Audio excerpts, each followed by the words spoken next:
Right, hello lads and lasses, and welcome back to Boys Down Under. And it feels a bit weird, doesn't it? Previewing a Scottish League match on a weekday. It just doesn't feel right. It just doesn't sit right with me. But like usual, we move on. So we'll be covering the game, both clubs' form running into it, injuries and suspensions, my predicted starting 11, and my final score prediction. Before we get into the video though, if you are watching and enjoying my content, please remember to like the video and subscribe to the channel. It all helps so much and it's a great indicator to me that you guys are enjoying what I put out. But without further ado, let's get into it. So it is an away day. Celtic are due to travel to Easter Road to play a bit of a shaky Hibernian team at the moment. Surprisingly, a lovely little fact for you guys, which I think most of you will be aware of, Celtic have not won away in the league at Easter Road since 2014. There's been a numerous amount of draws, a couple losses, but never a 3 points for Celtic. So, saying that, the last time I spoke about Celtic's poor run of form at an away end, it ending up in a 1-0 loss to Livingston. So a bit of food for thought there in what happens tonight. But running into this match, Celtic are on a hot streak of form. No one can deny it. It's bloody good at the moment. And 4 wins from our last 4 games. I can't say much more than that. 2 of those away, 2 of those at home. Now, this form has seen us close the gap to the Rangers, who sit atop of the table. The gap's only 4 points now. And surprisingly, we sit in 4th position. It's a bit of a day of 4s. I'm thinking, like it's just occurring to me now, it's a bit of a day of 4s. 2014 was the last time we won away at Easter Road against Hibs. We're on a 4-game winning streak. We sit 4th in the ladder, and the gap to top is only 4 points. So, in the spirit of 4s, I think I'm going to give you guys a bold prediction out of the blue, and it's none other than Celtic's number 4, Carl Starfelt. Expect him to be on the score sheet by the end of the match tonight. But as for Hibs, they are winless in their last 3 fixtures, which includes losses to Aberdeen, Dundee United and the Rangers.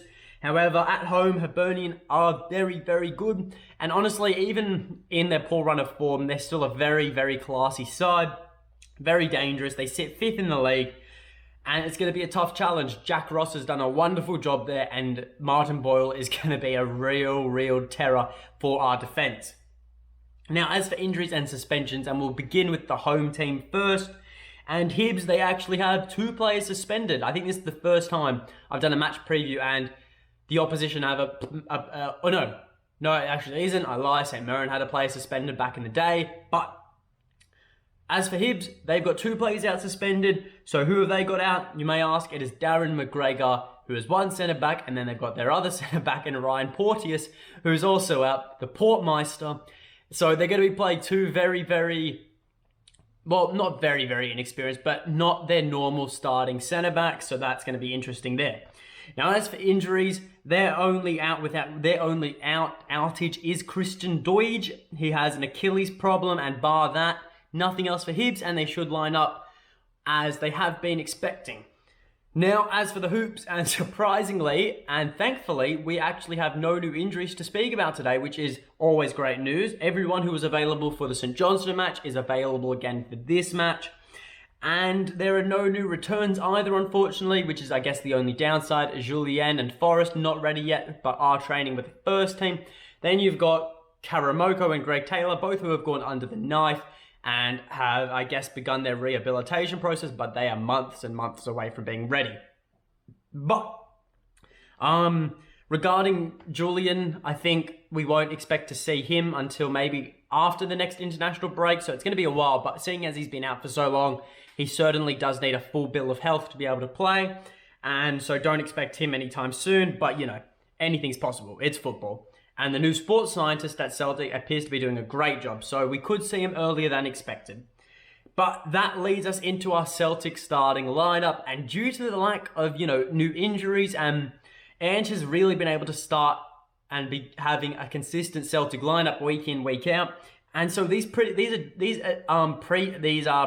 are very much accurate now. So you can quote me if I get it right. If I get it wrong, and then maybe forget about it. But going into the starting lineup, and we're going to have Joe Hart in goals. No surprises there. Then the back four, I'm going for the same back four we had against St. Johnstone. Tony Ralston at right back, who's been playing really, really well recently, and you just can't drop him for Buranovic. You'd say you've got Cameron Carter-Vickers and Carl Starfelt as the two centre backs. Carl Starfelt, he deserves a quick mention because he actually made it into the SPFL Team of the Week, which included one player from every single team. And Starfelt was the man for Celtic and the man in the team, so that is hats off to him. Very well done. Josip Buranovic at left back. Now, obviously left back isn't his preferred position. I don't think we're seeing the best of him at left back, but I think Ange enjoys playing him there because he enjoys having the quality of both him and Ralston on the pitch, and obviously you can't play two right backs. So left back for Buranovic, I believe.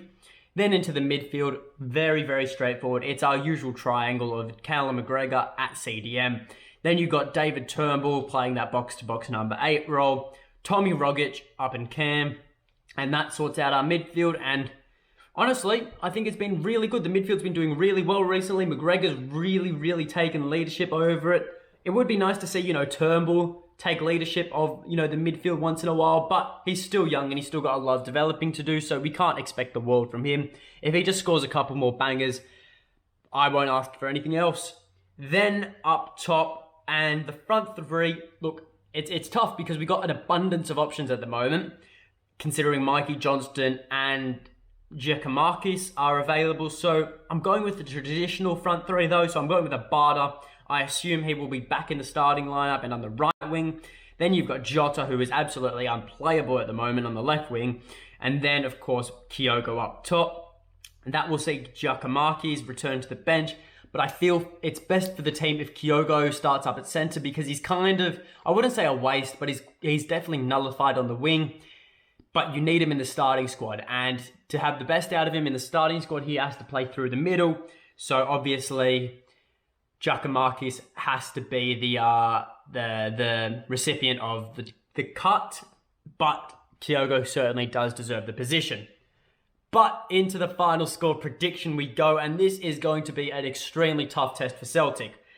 But in saying that, I do expect 3 points. Now, Hibernian are just, the reason it's going to be tough is because Hibernian are just one of those teams where they could be on an awful run of form, then they could just shock you 3-0 and take all 3 points.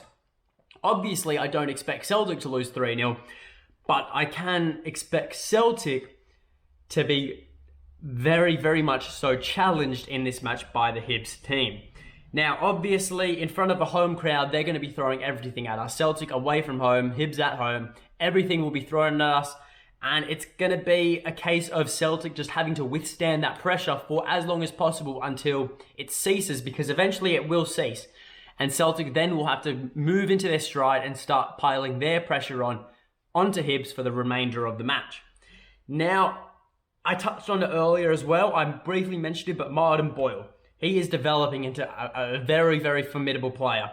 And he's going to be the danger man for Hibernian. And Celtic are going to need to mark him out of the game. But at the same time, pardon me. At the same time, we can't forget about Kevin Nisbet, former Celtic target, or even ongoing Celtic target. But we cannot afford to forget about him, because if we put all our attention on Martin Boyle, Kevin Nisbet will do the damage and he will score goals. But look, honestly, if we can nullify both those players, I think that's the most potent of Hibs' attacks. So if we nullify them too, their defence is in shambles at the moment, with both their 2 suspensions, and I honestly can see Celtic piling on a lot of attack. I think it will be a very two-way game, a lot of attacking on both ends and at both goals. Now, look, Celtic, we're firing on all cylinders. Each game we're getting better and better. But as I was saying, this will be a great indicator to see if Celtic have really turned a corner under Ange or if progress still needs to be made. But in saying that, progress will always need to be made regardless, because we're still in a rebuild phase, I guess you could say. It's a phase, it definitely is. But in terms of recent form, I think it will be a great indicator to see if Celtic have really hit a really great strong run of form, or if there are still underlying problems which need to be addressed sooner rather than later when we get into the back end of the season. But look, as for a score prediction, I'm going for a tight affair, but an affair which Celtic will win deservedly. A tight affair, but one Celtic will win deservedly. So a 3-1 win for Celtic. I feel defensively we're going to get hounded by Martin Boyle and Kevin Nisbet especially. And I feel the class they have in attack will break the Celtic defence.